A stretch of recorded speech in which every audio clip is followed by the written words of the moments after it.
Hello and welcome to the PvA Nightly Rundown, your nightly gaming news show where I run you through all the gaming news that you may have missed throughout the day so that you don't look like a fucking idiot at the water cooler tomorrow. Tonight is a very special night because I'm being joined for the very first time by a special guest. Ladies and gentlemen, freelance gaming journalist Cody Mello-Klein. How are you doing, my friend? Welcome.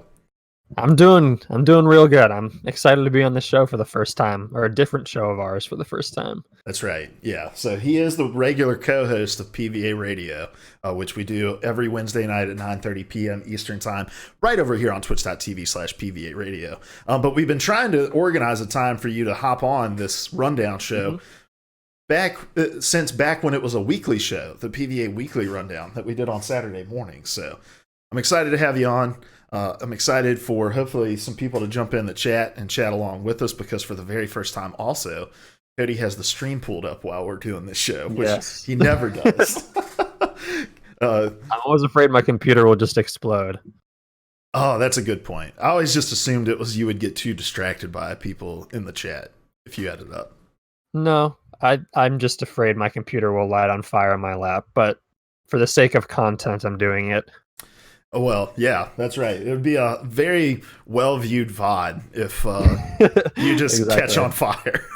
Third degree burns be damned. Because we ain't stopping this shit. There's nothing I can do about it from Martinsville anyway. I might as well profit. So yeah. Well, for those of you that are uninitiated, this is the PvA Nightly Rundown. We do this every single weeknight except for Wednesdays over here on twitch.tv/PvA Radio, running you through all of the gaming news you may have missed. And then we also push this out live push this out in on-demand form the very next day over on youtube.com/PvA Radio, where we also break it out topic by topic. And I'll tell you this right now, Cody, the strategy is working.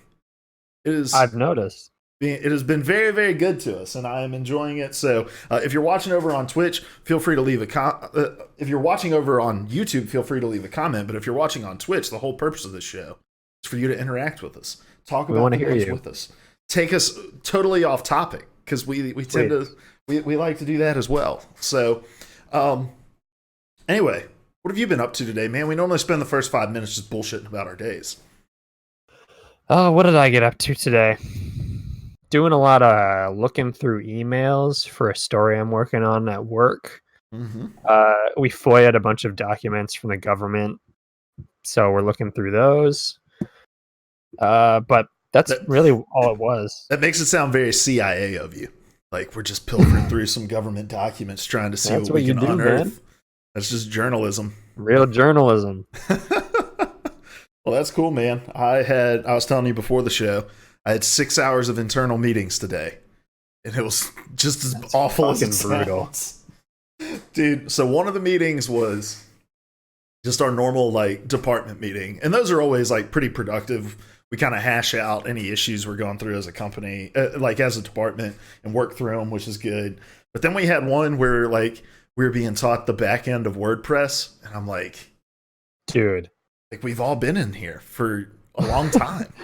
The amount of times I've had to sit through a back end of WordPress orientation, I couldn't even count them on both my hands. Well, man, as we're getting the player versus all off the ground, we're going to figure out a way to make the back end of WordPress training fun, all right? That's going to be part of our job. Let's do it. Let's gamify it. That's right.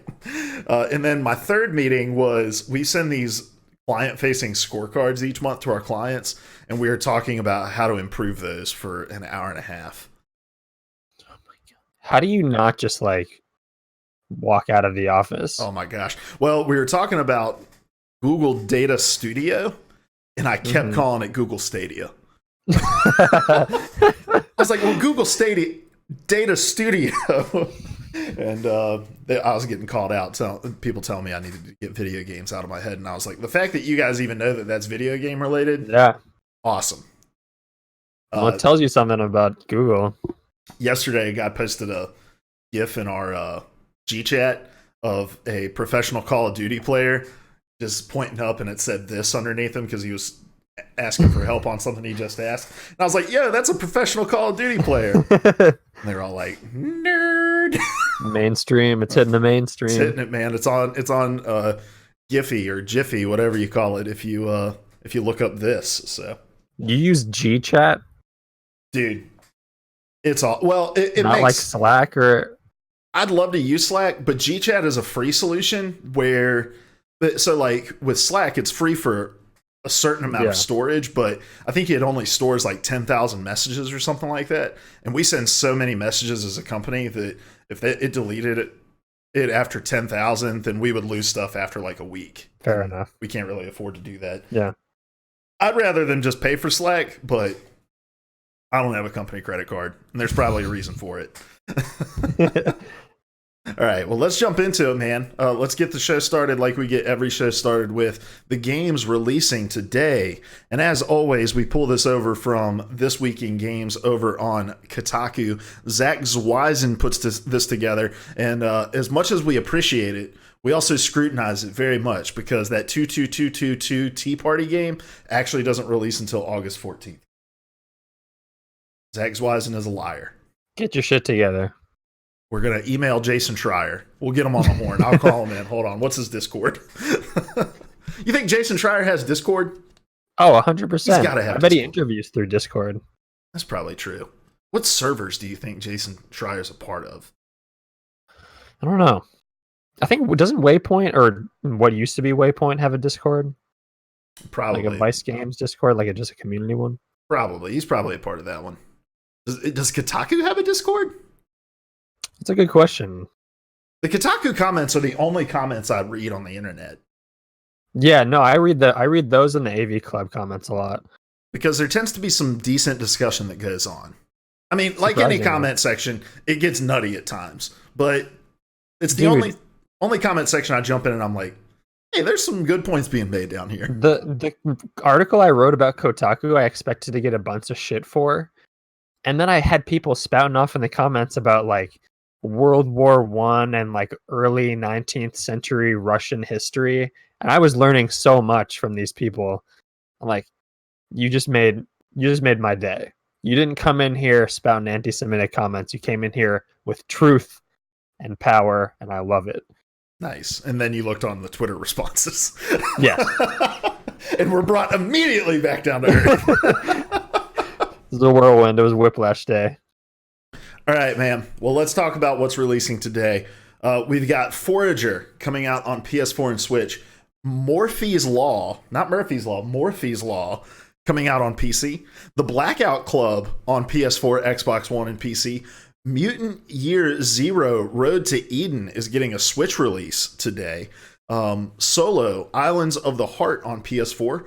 Oxygen Not Included on PSC. PSC on PC. Pirouette on PC, and then probably the hottest release of the week, Cricket 19 on PC. Raiders Game of the Year. That's right. Raiders of the North Sea on PC and Mac. Corpse Killer 25th Anniversary Edition on PC. Merchant of the Skies on PC and Mac, and then Tower Tale on PC. Mutant Year Zero, that's a game that I've always wanted to try. That's the like XCOM-y one, right? Where like Yep. You play like you're an anthropomorphic duck and like a pig and stuff. It looks like a PS2 game on the Switch. Someone posted photos of it today. Oh gosh. It's rough. Hey, they'll still sell a bunch of copies because it's the Switchification of the games industry, man. Exactly. Everybody wants everything on the Switch. Anything on this jumping out to you? Not really. Well, actually, the Blackout Club I've been super intrigued by. So what is this? As far as I know, it's a multiplayer and a really interesting multiplayer game with some kind of like puzzle mechanics to it. I know some of the team from some like ex-BioShock team members worked on it. It seems really interesting. I think someone published something about it on Polygon today about how it's like it is kind of broken, but it's still really fun. I saw some gameplay of it from a Let's Player that I watched, and it seemed really interesting. All right, I'm going to try something, and it may completely break everything we're doing over here, guys. Scuff Streamer. Okay. But I'm going to try to share my screen with you. Okay, this is going to work. It's still a little Scuff Streamer because it replaces my camera, but I want us to watch this trailer together so you can see my screen. Let me know if you can hear the audio coming out as well. Okay. Can you hear it? No. Okay. You can't hear it. Jenny, you'll need to All lower right. the Well, you're signal just going to away be from the reacting visually to what we're watching Yes. then. house. Use a noisemaker or something. Then lay down some foam to hide the sound of your footsteps while you escape. So it's like a stealth escape game. This looks dope, dude. Yeah, need it's you supposed to to. open Yeah, the it has a lot of front door stealth so we elements can to get it. They're in. kind of like things creeping around the neighborhood, kind of like suburbia.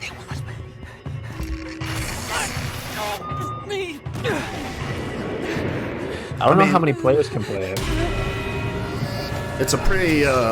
Polly, you'll need to go first. Into I'll use the word figure out classic any of those design things for that an enemy, but it's a little. Yeah. It's a little cookie cutter with like the big butcher gloves, and It's very Bioshocky. this game looks really cool. Mad Yeah, Brock, the art style is kind of cool. Mad Brock says it's 1 to 4 players. Okay. Then I'll come in and free the other kids. After that, we'll all meet back here. Okay? Which would make sense that they're showing 4 characters throughout this whole thing. They were my friends. Yeah, I mean, I think this looks pretty rad.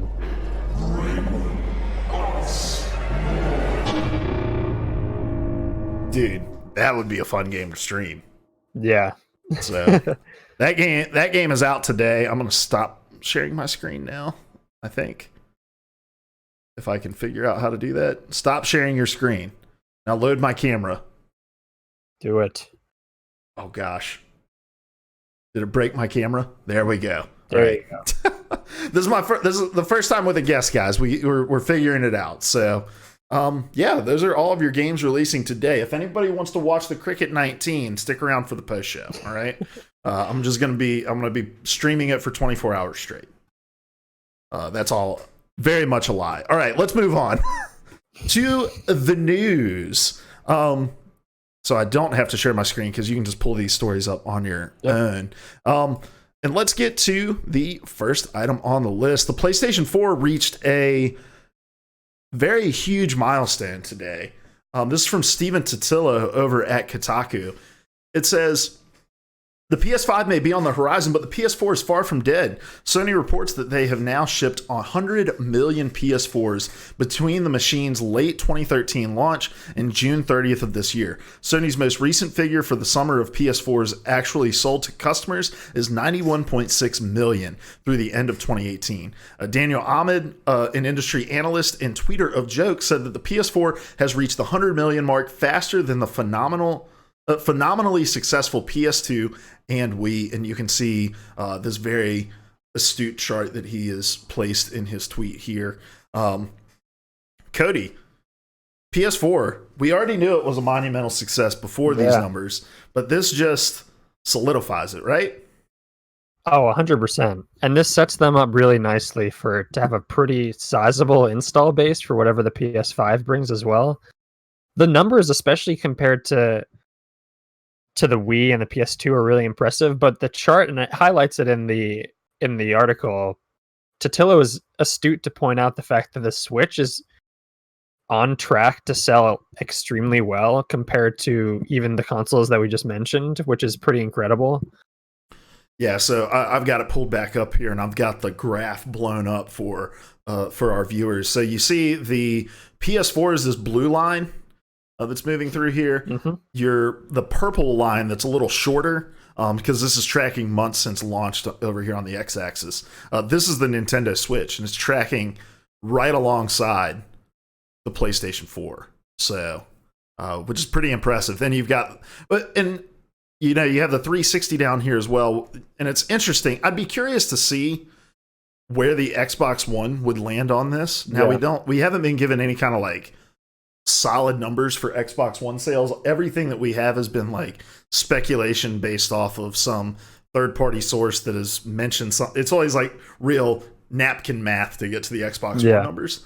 But it would be curious to see it in something like this, because for all intents and purposes, the Xbox One, from what I understand, compared to the PS3 and 360 generation, still sold much better. So I'd be curious to see how its line would fall here. Yeah, I think this is it's a very significant milestone. 100 million is a lot of consoles. Mm-hmm. I just do think it sets them up nicely for next generation. And you always forget that the Wii was like selling like hotcakes throughout its lifespan, and so it's always interesting to see these numbers again and be reminded, oh yeah, people really, I mean, families bought the Wii for their kids, people bought the Wii just to play Smash Bros. So to be in that company, to be with alongside the PS2, which I loved, and to be alongside the Wii is good company for the PS4. Yeah, you bring up a really interesting point with this being a good sign for them going into PS5, and with everything, all the signs kind of pointing towards backward compatibility moving into the next generation of consoles. I think that rings even more true, because what we've seen in previous generations, from the PS2 to the Xbox 360 era, from the Xbox 360 era to the PS4, and I'm talking about console sales leaders within those generations. The transition between those generations has really been seen as kind of like a reset point of stepping back and evaluating your brand loyalty and saying, well, now is the time for a fresh start, to start building a new library. Maybe I'll jump ship from the console maker I was with this generation and move on. And we saw that this generation, a lot of 360 owners moving over to the PlayStation 4. We saw that in the PS2 era with a bunch of people jumping ship going to the 360. With backward compatibility, you make that jump a little bit harder, because especially in the digital era, where you've poured and invested so much money in products that you have installed on your PlayStation 4 right now, and now that you don't risk losing all of those going into the next generation because they're getting carried over via backward compatibility, it really incentivizes you to stick with the brand that you've stuck with from the beginning, or that you've had in this past generation. And so I think it's an interesting strategy from Sony, and I agree that the PlayStation 5 is going to sell gangbusters, especially at the start, given that. Yeah, definitely. I think it makes the transition for the company is probably a little harder to win people over, but certainly for the consumers, it makes the transition a little bit easier to know that you'll jump onto your new console and already kind of have a backlog of games that you ostensibly could download from the store. Yeah. Well, and it also kind of fills in the gap for that beginning of the generation lull in games that we often feel. Yeah. Because it's a great time to catch up. Yeah, good time to catch up. And it also incentivizes people to trade in their old consoles and, you know, have a little bit of some seed money to put into the next generation as well. So exactly, backward compatibility is really smart. But when you're looking at the PS4 and the kind of pantheon of PlayStation consoles, where would you rank it among PS1, PS2, PS3? Like, where do you think PS4 stands from just a quality standpoint, a game standpoint? I personally would put it at the top. Both, I mean, objectively speaking, in terms of sales numbers, but also just in terms of the quality titles that it brought throughout its lifespan. I think it's the first. It's really I guess maybe the PS3 to a certain extent. It is. I do fault the PS4 for kind of being behind the curve in terms of services. We've espoused on PvA Radio about kind of how ahead of the curve Microsoft is on quality of service stuff.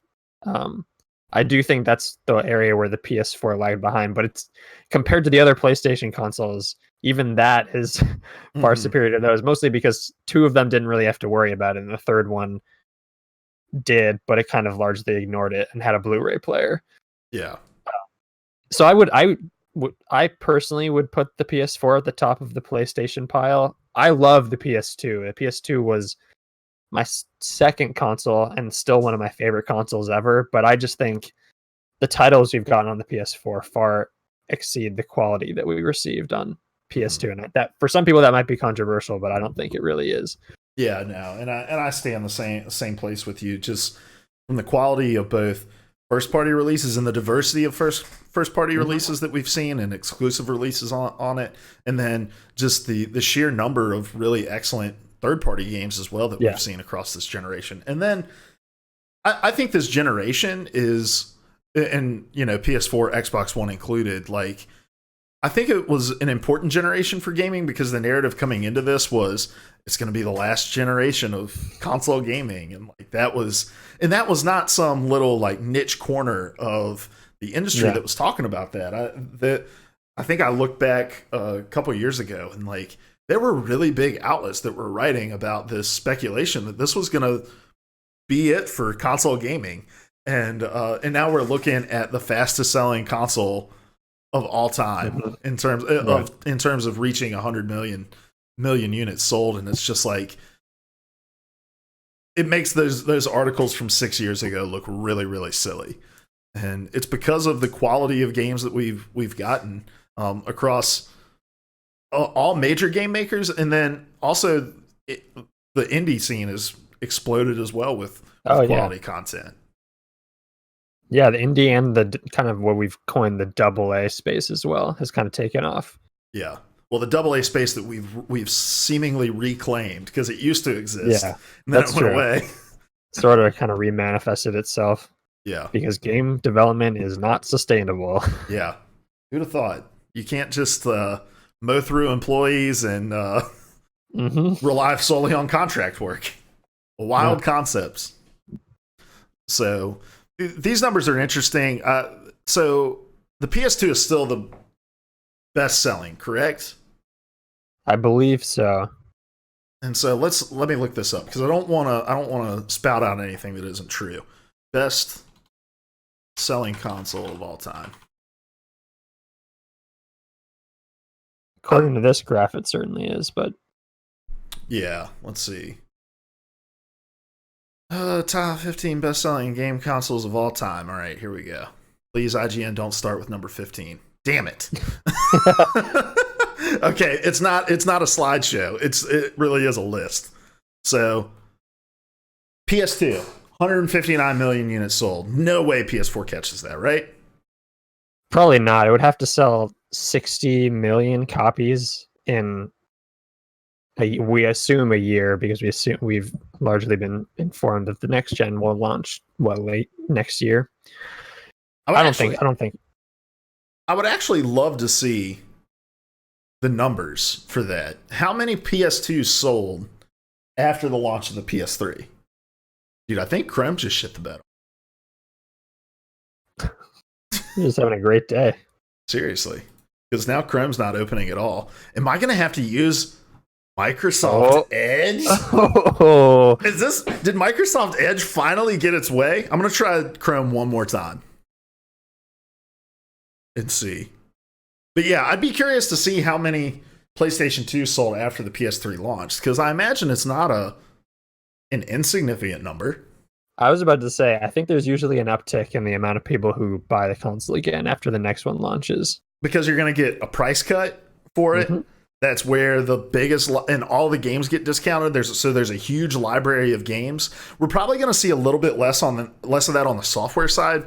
Number one, due to like digital games, and they're kind of fixed price points. And number two, the fact that those games are going to be backward compatible. I worked at GameStop in the time where 360 games became backwards compatible for the Xbox One, on the Xbox One, and the way those prices shot right back up as soon as you could play those games was insane. Like, we were selling Red Dead Redemption 1, right, for like $5. It goes backward compatible, and all of a sudden, boom, $25. So those nuts. Prices aren't moving anywhere. Yeah.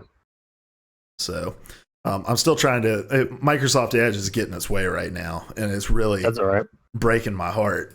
If we move on, do you want me to take the next item? Yeah, go ahead. All right. So our next item of news, every month, like clockwork, Microsoft has announced their games with gold for August. And we got a few pretty significant ones. This is coming from, I guess, Dual Shockers, Logan Moore. With August nearly upon us, Microsoft has today unveiled just which games will be arriving for free next month as part of the Games with Gold service. Likely the most notable title in August is, drumroll please, Gears of War 4, available from August 1st to the 31st. Which is not the new Gears game that's going to be releasing. It is not Gears 5, but it is fortuitous that it is August games with gold.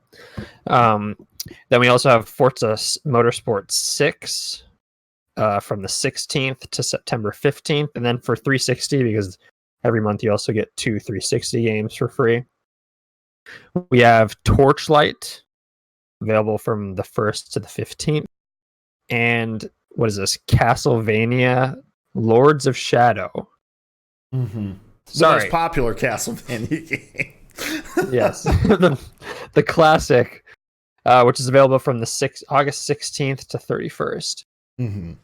So overall, not a terrible lineup.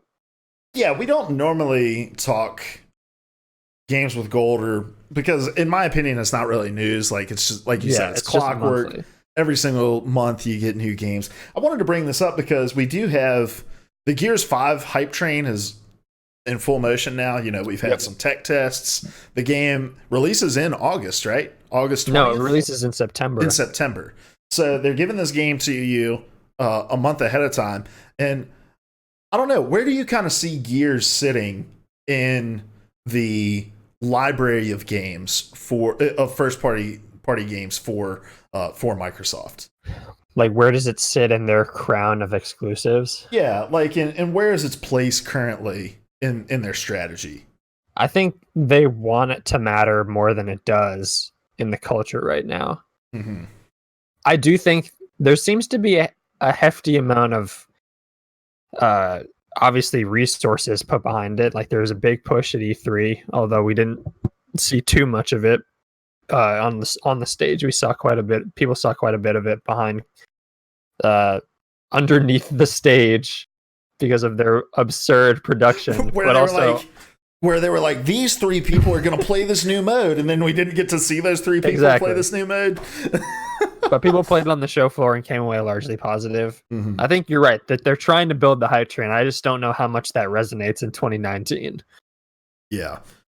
I would like it to matter more than it probably does. I thoroughly enjoy the Gears series, and I think that they're trying to do interesting things with the franchise in terms of telling different character stories. They're all, connected to Marcus Phoenix's story, but at the end of the day, like, I think there's just something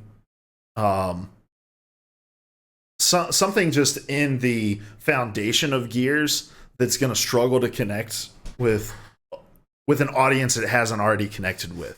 It's still very bro shootery at the end of the day. It's very gore heavy. At the end of the day, you're still playing the multiplayer where you're sawing through people, and I just think, like, the people that are into that are already into that. I don't know how many new people you're picking up along the way to come play a Gears game, regardless of how compelling your trailers are in the lead up. It's also sticking with the model that seems largely outdated, which is the multiplayer campaign driven kind of product.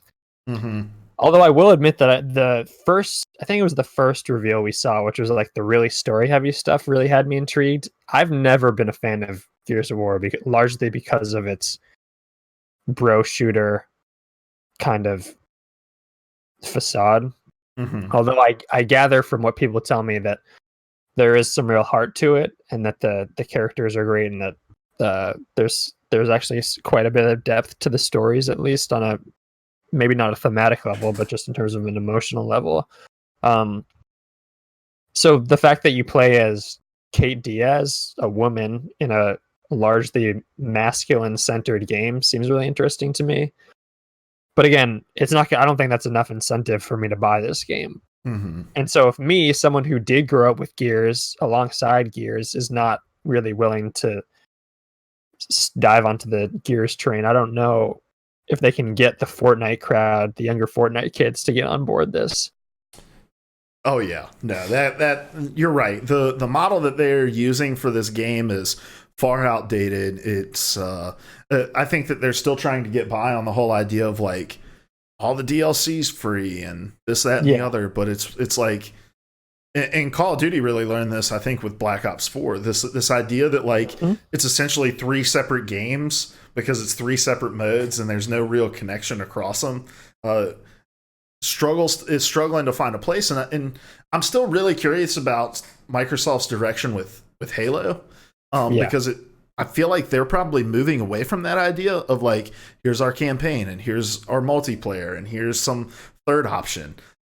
There's no confirmation behind that, and maybe with the trailer that we saw at E3, there's a little less momentum behind the speculation that they're moving in a different direction. But I don't know. I think it's time for Microsoft to kind of recognize that the industry in that regard is kind of passing them by, and they don't really have anything to compete. Yeah, Gears just seems like a holdover from a different Microsoft. And Halo to a certain extent, but I think Halo has been sort of able to keep up a little bit more. But Microsoft's just moving full steam ahead with so many things that it kind of, Gears seems like a bizarre artifact from a different time. Well, isn't that all of Microsoft's exclusive games right now? Like, I think there's a world where Halo could have a place in the culture. Mm-hmm. I just don't know if that trailer that we saw again confirmed that. If they're sticking with Chief, that's relying on a symbol of kind of console supremacy that they don't really have anymore, and that people younger than us don't really have a connection to. Yeah, because I think like both of these games that are in this games with gold lineup for the Xbox One are kind of symbols of some of the irrelevance that Microsoft first-party games have had. And look, I don't want to take anything away from the fact that Forza has a very dedicated audience who likes those simulation racing games, but that is one of the three. When we're thinking about Xbox One boxes on shelves, we see Chief, we see Marcus Phoenix, and we see we saw Lara Croft from when not Rise of the Tomb Raider. Yeah, Rise of the Tomb Raider. It was Rise. Yeah, Rise of the Tomb Raider was exclusive, and we see a fucking Forza car. It's like here's who we are, guys, and it's been the same stable of games for the last X amount of years, and there hasn't really been any new entries. And so I don't know. It's a funny lineup to me in one regard, but then I'm also curious about like what is the lift that a new game sees when the company puts the older game out as a free option on, the games with gold. Do you really think it moves the needle all that much? It's also complicated by the fact that this is the fourth entry in a series. Yeah. I don't know how many people will see that and say, oh, I'm going to download the fourth entry in a series I haven't played any entries of. Mm-hmm. I think if it maybe was the first one or something, people might be inclined to pick it up because they're like, oh, I've heard of Gears of War. My older brother talked about it, or I've heard all my friends talk about it. I've just never played it. Let me dive in. But I'm not gonna. If the first one was on Games with Gold, I would download it to play it because I never played all the way through it. Mm-hmm. I have no inclination to play the fourth. I don't think I would have any idea what was going on. The fourth one is kind of more of an entry point, like an okay entry point for people in the series. You're picking up with new characters, and there's there's cameos from people in the older games, and there are some plot points that are connected to the older games, but I think it does a pretty good job of explaining those. So, but I don't know if you see that on the storefront. If you see it with four, yeah, you're going to download it. Yeah, exactly. It's the problem we've seen with a lot of games that get high up in the numbers, and they think. I mean, think about even like Call of Duty, right?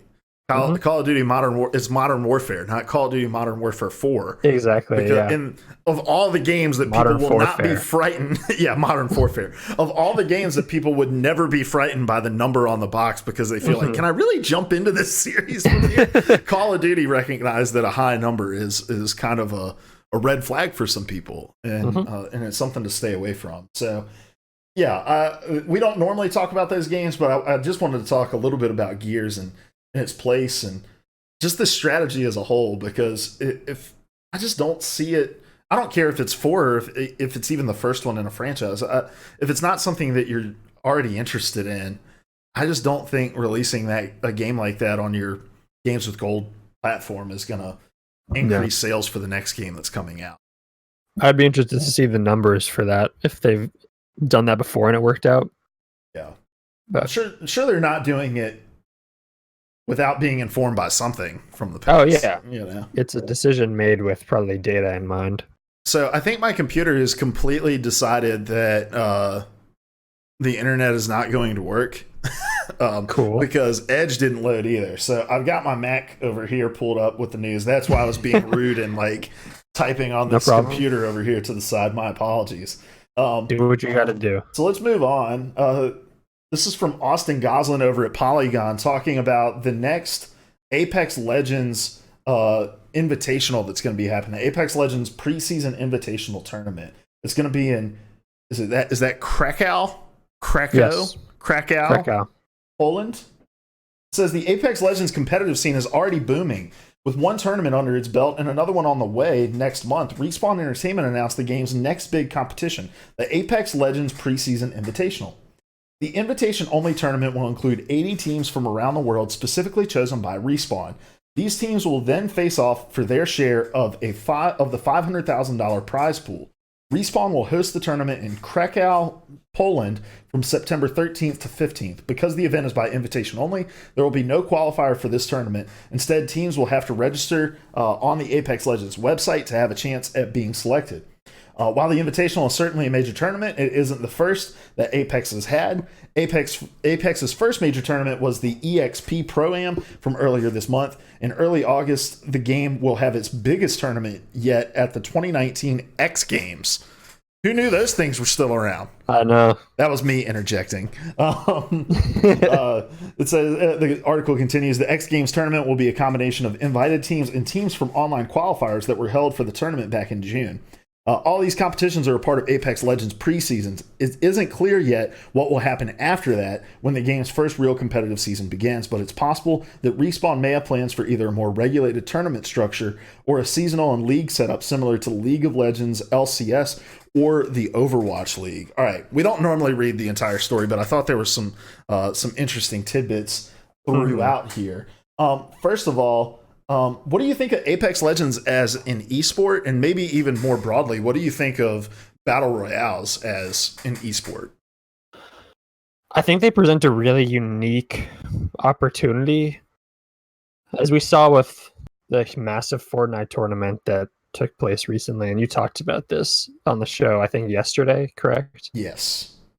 Go check out that clip on youtube.com/PvA Radio. There's just there's an element of skill to it, and then there's also an element of RNG and kind of randomness and kind of chance that goes into it that creates a really potent kind of like Molotov cocktail of excitement, I guess. Mm-hmm. Like, there are people who are incredibly good at Apex, and there are people who are incredibly good at Fortnite. But the fact that in this Fortnite tournament, some of the people you didn't expect or didn't even know about were able to take home pretty major prizes is pretty awesome. Just because they either manipulated the game to fit their needs, or they were able to just kind of get better loot than some of the bigger names. I think it presents an interesting kind of like constantly fluctuating roster of people in a sport. I don't know if that then allows it to kind of take off in the way that traditional sports or even some more popular esports games have, because then the chance of your favorite person getting knocked out in the first round could be potentially pretty high. Mm-hmm. Like if your favorite player just kind of goes into a game of Fortnite and then loses on the drop, well, fuck you, I guess. Yeah. But I think Apex presents within battle royales. I think Apex is super interesting because it is squad driven, so you can have teams. I think that there's just kind of interesting chemistry that can work between the different characters. So it has a little bit of the Overwatchness to it. Mm-hmm. I've never watched professional Apex played. I've seen clips of professional Apex players playing, and I just see them and get really depressed, and then stop watching. You don't feel like that with watching just any esport, that you'll never be that good at anything? No, because I care about Apex. And I care about Overwatch, but I haven't watched the Overwatch League in so long. Me either, except for almost every single game this weekend. Yeah. That's a lie. But I think Apex, for me, kind of presents a really interesting potential for an esport. Whether or not EA's able and Respawn are able to back that up is another thing. Oh, that's a really interesting point, actually. Because EA's been trying to do the esports thing for a while, like especially with Madden, and I don't feel like they've ever quite figured it out. And so exactly, and you think that would be a natural kind of fit. Yeah. I tend to agree with you on a lot of the points that you made with about just battle royales in general as an esport. I've been thinking a lot about the like RNG element of it, though, right? And this whole idea of randomness. Because in a sense, I think it's true, but in another sense, I think it's incredibly overblown in terms of its impact.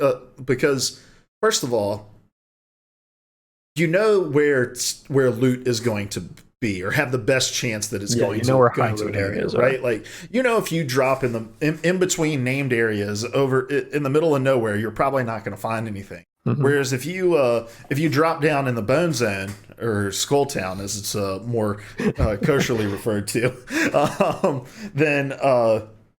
then you're likely to find better loot, you know? And so while you may enter into a room that doesn't necessarily have a gun, you know the zones to go to where you can find a gun.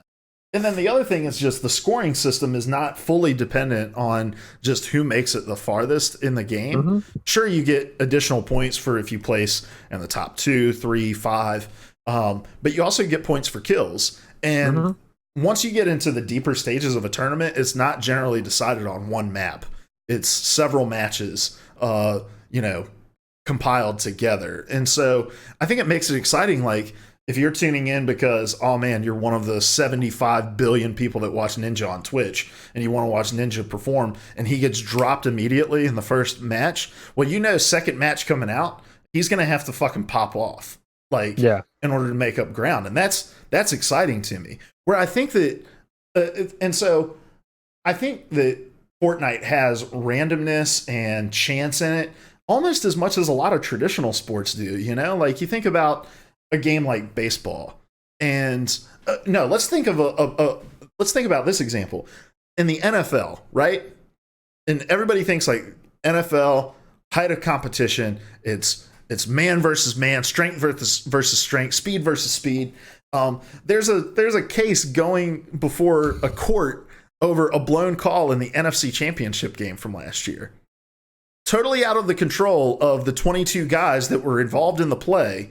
A ref blew a call, like not subjectively, objectively blew a call that determined the outcome of the game.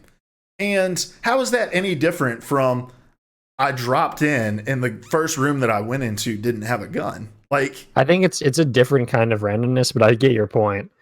Like, the ref in a video game is taken out completely. It's a computer, right? I just think like adding randomness to the tools that you have does affect the game, maybe not in a significant way, but it does affect it in some way.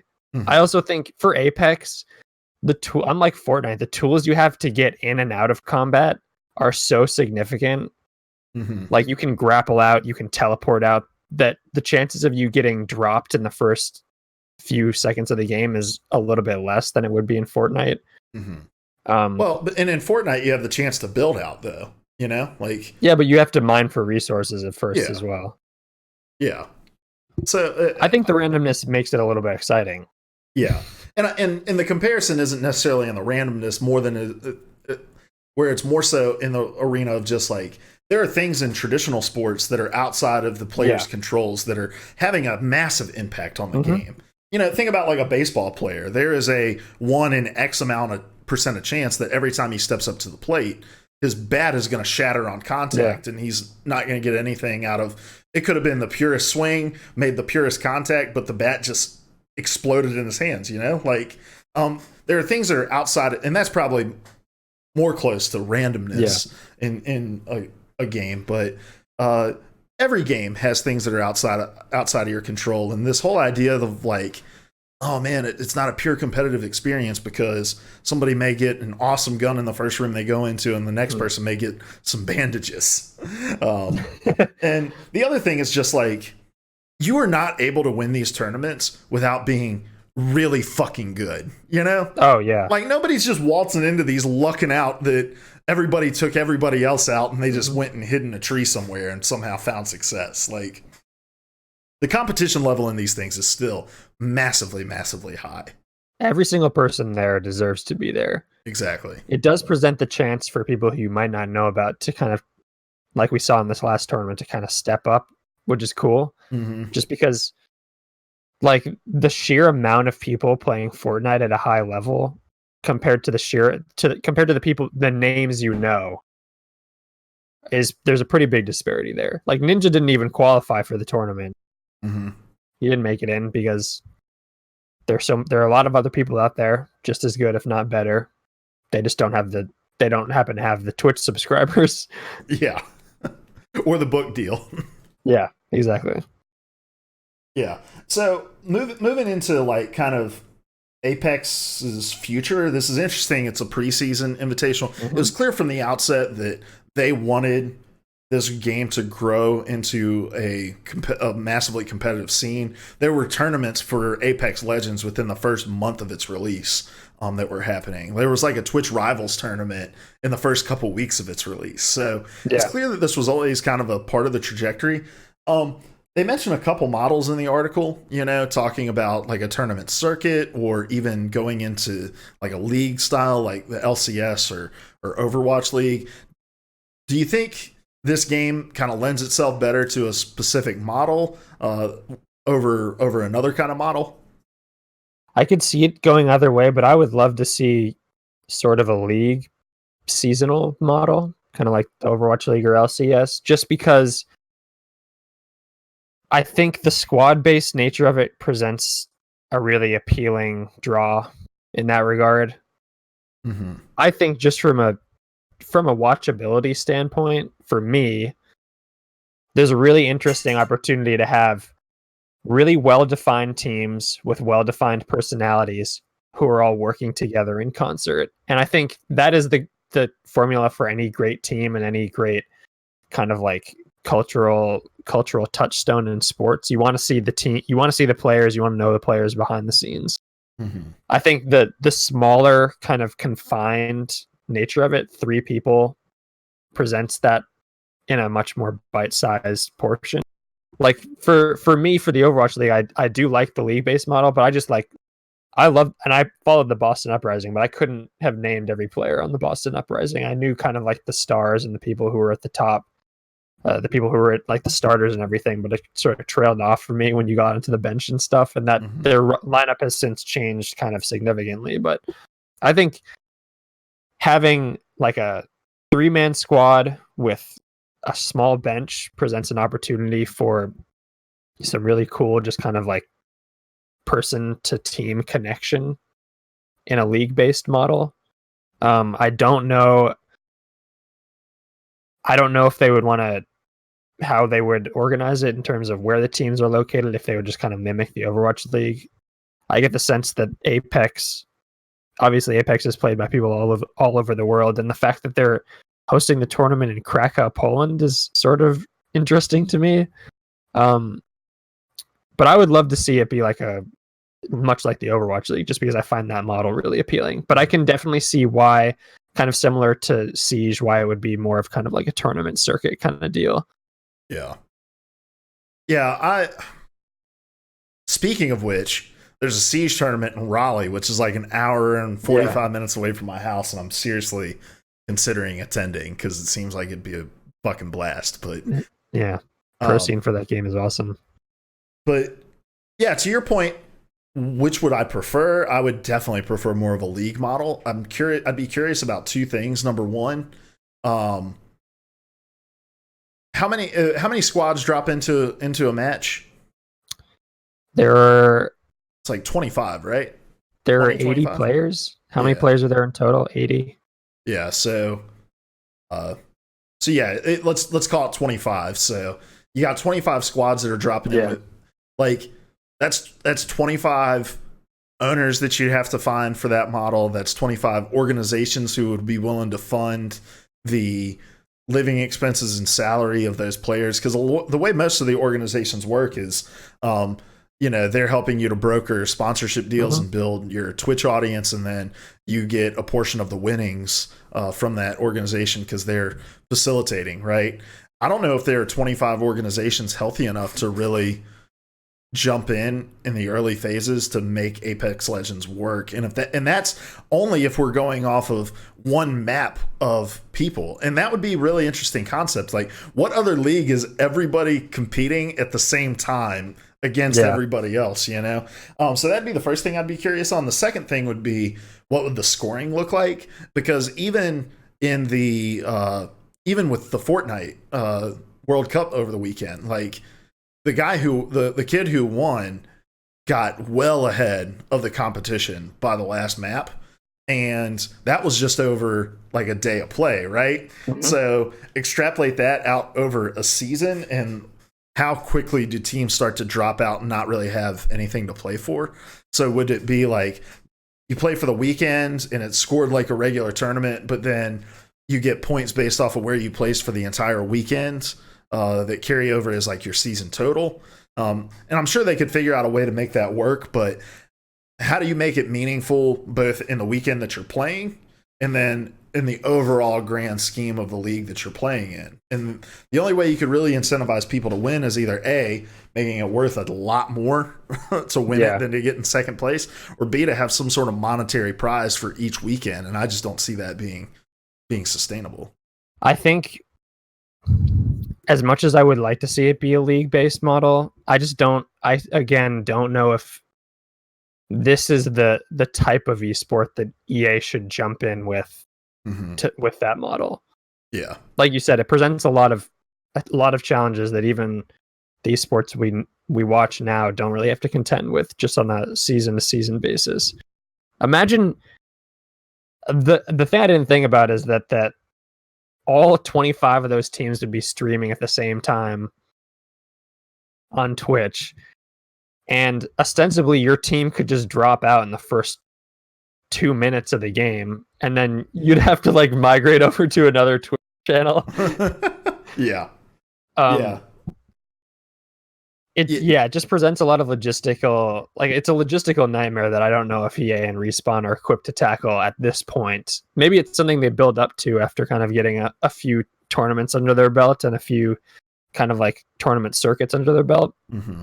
I could see that happening, but it seems more likely it'll follow what Siege is doing. Yeah, and not to mention that Epic has Nate Nanzer at the helm for Fortnite, and they're probably trying to quickly get to market with a model, with a more league-esque model. And so do you really want to be the company that's racing the deep pockets of Epic to get out the door first? And the expertise of Nate Nanzer. He's already kind of proven his ability to do this. Yeah. So, all right, moving on. Next story on the list. Super Smash Bros. Ultimate is adding Dragon Quest Hero today. This is from Jeff Marchiava. From Game Informer? Yeah. Do you know him? Did you work with him? Okay. Yeah, a little bit. Nice. So for the uninitiated, Cody was an intern at Game Informer for a few months, right? Yeah. Back when was that? Love it. That was in 2017. You'll have to join us one night and just do like a just chatting and tell us some stories from your time at Game. Oh, I'd love to, dude. I'd be very interested in that for my own edification. Yeah.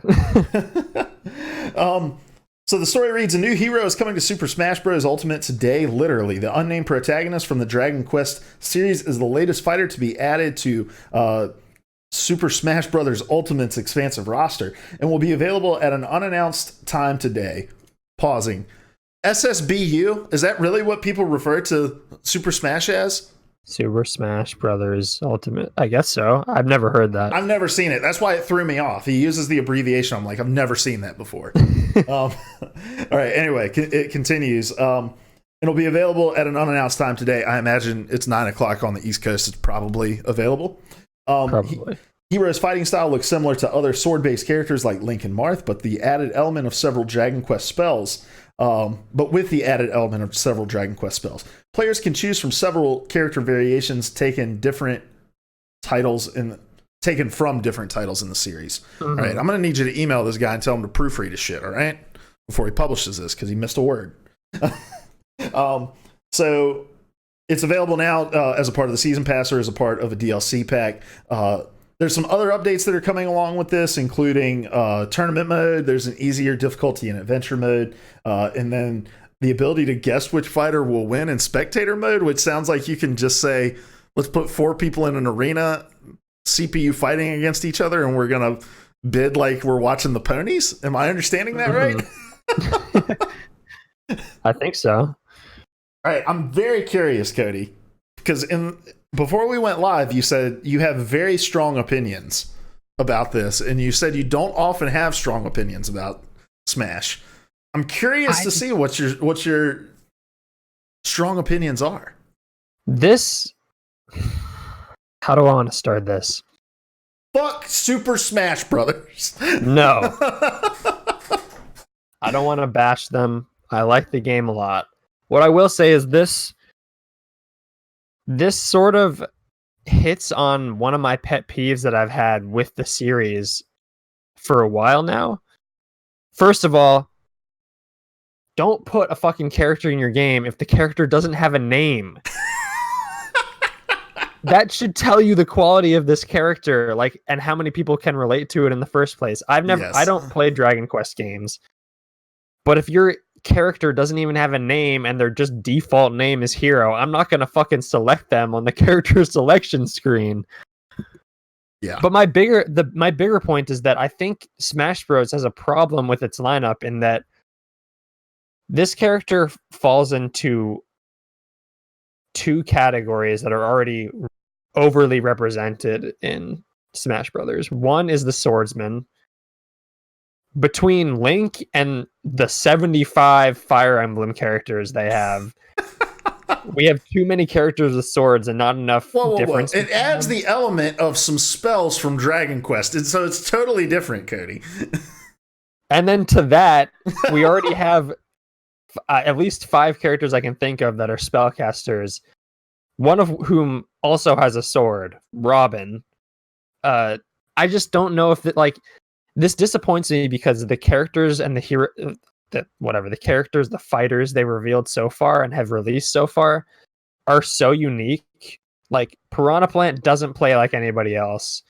Joker is a really cool addition, just in terms of a wacky kind of out there choice. And then Banjo Kazooie is also just a bonkers choice that people have been asking for forever and presents a really interesting gameplay opportunity. But this is like, I would scroll over this person 5 times before I even knew they were there on the character selection screen. They just don't represent a unique enough place in the roster for it to be worth, at least in my opinion, to be worth the money. Because you are paying, I mean, unless you bought the Hero Pass, you're paying for each of these individually. I just it seems like such a misstep in a continued ongoing DLC model where each hero should occupy a unique space in the roster and each hero should be an event. This just doesn't seem like an event to me. Would you have rather seen Minecraft Steve? Sure. If it presents interesting building mechanics. I would have rather seen so many people before this character. Who else? I've been asking for Skull Kid from Majora's Mask forever, but I know that's a fruitless. I'm the only one banging that. Hey, that's what everybody said about Banjo Kazooie too, though. That's true. I'd like to see someone with a little bit kind of more interesting mobility. Like, this just seems like another stock swordsman to me. Mm-hmm. I was about to say I'd love to see Sekiro go into this game, but I know that's not going to happen. But I'm just thinking of the grappling hook and ways that you could introduce the grappling hook into combat. Yeah. I think that'd be something like that would be really cool. Mm-hmm. Yeah, I mean, and this also falls under the just idea that when you have as many characters as Smash Ultimate has, it's really hard to dig deeper into your pockets to figure out who to pull out next. But they've had so many cool some of the assist trophy characters could be cool fighters. Mm-hmm. Like I was pissed when what's his name from Castlevania? There's like a half vampire, half human who is, I think, one of the boss battles in the game if you play the story mode, and has some really cool moves. Or he's an assist trophy who has really cool moves. And he's not a fighter. And he's a significant character in that franchise, and they already have two characters who are largely the same in this game from Castlevania. It's like there are cool opportunities that they could use in their roster of franchises. I just don't know if... Obviously, Dragon Quest is massively successful, so that's probably why they did this, but well, seems like a missed opportunity. You watched that Square Enix conference just like we all did, and you saw that trailer was no less than 37 minutes, so... It's true. It's still going on, actually. Yeah, I don't have any real strong opinions about this. I agree with you that Dragon... Because I kept rereading this sentence that I put in the show notes, like, is adding Dragon Quest Hero today. And I was like, that can't be right grammatically. But it is right. That is who it is. It's as descriptive as the character is. And so yeah, I agree with the points that you've made, and I don't really have a whole lot to add. I probably would have just read the story and moved on if it would have just been me. So I don't know why I was so fired up about that. It's all right, man. That's what it's all about. So I'm going to let you actually take this next story since you dropped this in here. Let's do it. Some exciting news for the Switch and for fans of RPGs. The Outer Worlds, which is Obsidian's new open world RPG that looks very similar to Fallout, is coming to Switch. This is via Russ Frushtick over at Polygon. The Switch's hardware can be limiting, but every day we see more developers managing to port their games to Nintendo's hybrid console. The latest is The Outer Worlds from Obsidian Entertainment. Created by the writers of the original Fallout games, The Outer Worlds features the sort of open-ended RPG decision-making we've come to expect from Obsidian. And Obsidian, of course, also developed not only the original Fallout games, but they also worked on Fallout New Vegas, which a lot of people love. The only other piece of news in this announcement is that it will be coming following the launch of the other platforms, quote unquote. That's from the official announcement. And the official release date of The Outer Worlds is October 25th, so it will be coming at a non-disclosed time after launch. The port is going to be handled by Virtuous, who also worked on the ports for LA Noire and Dark Souls Remastered. I don't have a lot to say about this. I just thought it was... I'm really looking forward to this game. I will probably not get it on Switch just because I know it won't run as well as the other platforms, but I think it's a great opportunity for this game that a lot of people are looking forward to. And it's cool that Bethesda has a bunch of its games on the platform, and now another studio that has some tangential connections to Bethesda will have its RPG on the platform as well. So I do think this story is interesting. So this game is being published by Private Division. Mm-hmm. I don't imagine Private Division owns this IP. I imagine Obsidian probably maintained control of the IP. I do believe so. Okay. And so Obsidian is now owned by Microsoft, right? And so, and as with all of these deals, despite the fact that Microsoft owns them, they're still beholden to publishing deals that they've brokered beforehand, unless they negotiate themselves out of those. But it seems like this is...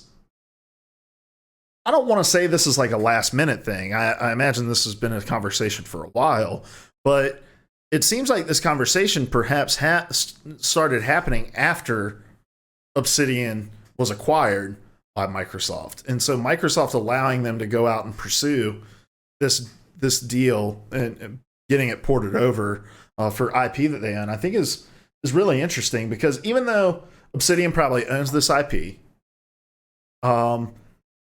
the time and the resources they're going to allocate to getting this to happen, I think they'd still be answerable to Microsoft for those sorts of things. And so I think it's interesting that Microsoft, that Obsidian is doing this, because I think there's a world in which Microsoft has to say, hey, that's cool, pursue that, where it had to be a conversation. And so I don't know. I'm curious as to how this plays into that connection. I don't know if you've given that any thought. I had thought about that a little bit. Well, Obsidian's not really handling the port. It's Virtuous that's handling the port. Right, but there's QA stuff that's going to go on with Obsidian staff. I think Obsidian has created enough distance between this game and Microsoft to make me think that this conversation didn't really happen with Microsoft in mind. I don't think Microsoft doesn't have any control over that. It's their IP, and it's not being published by them, so they can kind of choose to pursue whatever they want. I do think it is just another connection, though, a connecting point between Nintendo and Microsoft, though, which I think is notable. Yeah. I hope to see. I don't know.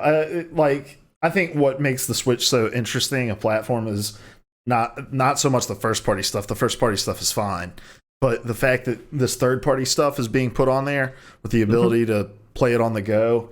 And I think with Xbox's close relationship that they're starting to broker with Nintendo, it'll be interesting to see if these are the kinds of things that I won't say continue to pursue, because like you said, that conversation probably never happened.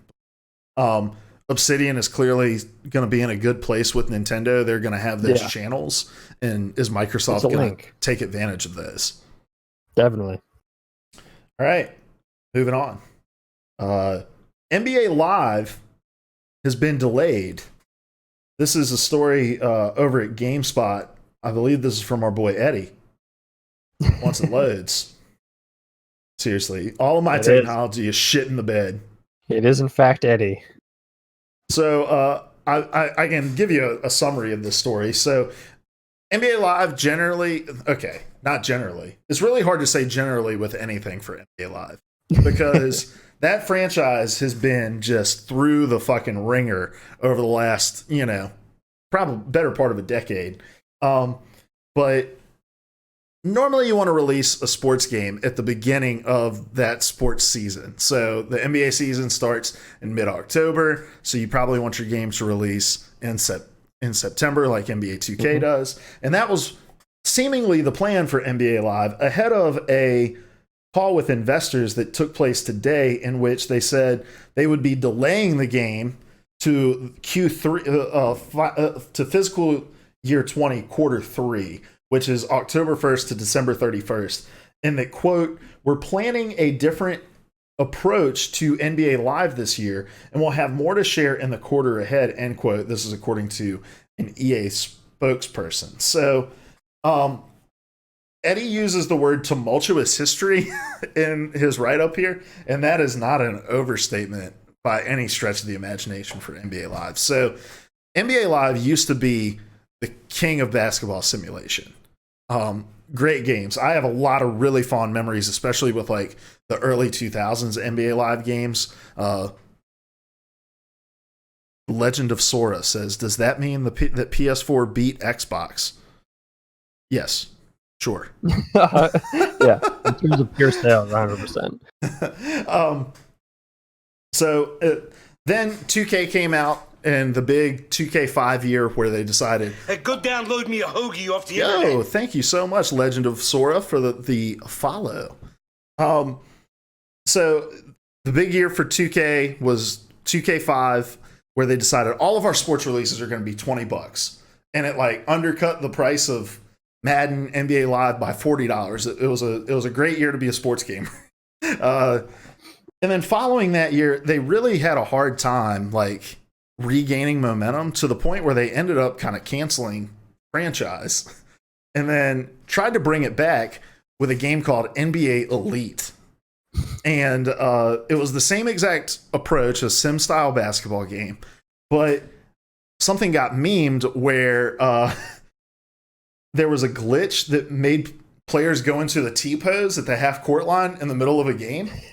And that blew up, and they decided, all right, we're not going to release NBA Elite. NBA Elite never saw the light of day. It went away again, and they brought it back a few years ago, and they've slowly started making steps and making progress. They've had some interesting modes in the NBA live series where you play like a career mode where you're an NBA player, but at the same time you like play street ball games, and it's really like based around well, I don't know, you didn't watch a lot of the EA play, but the mode was like around street basketball in like street basketball within the fashion and just the style that goes behind it. And so it was a really cool mode, and it seemed like that was kind of where they were hoping to gain some ground. And each year, I think NBA Live got a little closer and a little closer to putting together a product that was going to be competitive to 2K, not necessarily the commercial success that was going to be able to put a dent into 2K. And so I'm interested in what this different approach could be. I don't see them moving away from the sim style basketball game. I think part of their license is they're beholden to putting together a sim style basketball game. But I think they're gonna, so like the FIFA game is going to be very heavily invested in like the street soccer culture. That was a big thing at EA Play this year that they were leaning into. I'd like to see them kind of lean more heavily into that direction, where they really start to pick up on some of the like the Rucker Parks, like the real iconic street ball locations, and start to dig into that culture, because it seems like an EA's talk versus EA's execution are two different things. But with FIFA, it seems like they're really invested in capturing that segment, that culture behind that, and it'd be really cool to see that in NBA. But outside of that, I really don't know what this different approach could be. They're still going to pour into NBA Ultimate Team because it's a big money maker for them. And I just don't think that this gives you enough time to, number one, do the development work that would be involved in doing any kind of massive overhaul to the direction of your game. And number two, doesn't give you a lot of marketing runway to communicate whatever those changes are going to be. So I don't know. Different approach sounds like investor speak for give us more time and hopefully we'll prove to you that it was worth it, and not so much we have anything revolutionary in mind. Ours. Yeah, it definitely sounds like marketing lingo to me. Not so much a revolutionary step forward for whatever basketball game they end up putting out. Yeah. I want not only NBA Live to do well, but I want sports games to have more competition. Like, the only place we see any competition existing in sports games is in soccer. And even that's difficult because FIFA owns the license to so many more teams than Pro Evolution. And it looked like NBA Live was going to start finally putting some pressure on 2K to really up their game. But like, that's been Madden's big problem year in and year out, is like they own the exclusive license to develop NFL sim games. And the fact that they're able to just kind of skirt by on the same product year in and year out and not really take any massive risks, like, has really hurt their product for fans, longtime fans of the series like myself. So, whatever this different approach is, I hope they're staying the course somewhat on the direction they've been setting, because I think it's good. And I think they're on the right path to finding something special. I know you have a lot of thoughts on NBA Live, so. You let me go off on a rant about Super Smash Brothers Hero, so I'm happy to cede the floor to you on this. All right. Well, dude, that's all we got. That's all we got lined up. So we're gonna actually skedaddle. I'm not gonna stream any games because my computer is fucked apparently until I restart it. But that's the technical term. Yeah, that's right. So we're gonna go ahead and get out of here, Cody. We won't do the whole spiel, but where can people find you on Twitter? You can find me on Twitter at ProElectioneer, and you can also find me right here on twitch.tv/PvA Radio on Wednesdays when we have our other show, PvA Radio. That's right, baby. Tomorrow night, join us. We don't have our topics lined up because that's how fresh those topics are, guys. They don't get decided on until hours before the show goes live, which is why we're massively underprepared every time we go. I'm just kidding. We put a lot of work into that show, man. I'm proud of what we do over there. It's a lot of fun. Too. You can also hopefully find both Cody and I, and hopefully Larry, publishing some shit over on playerversusall.com starting soon. I've got a couple articles in the pipeline that I'm looking forward to publishing. But I'm Luke Croft. You can find me on Twitter at LukePVA. Yeah, I changed my Twitter handle again, but this was the last time. Last time, guys. We're pulling it under brand. So, but until next time, guys, we love you. Goodbye.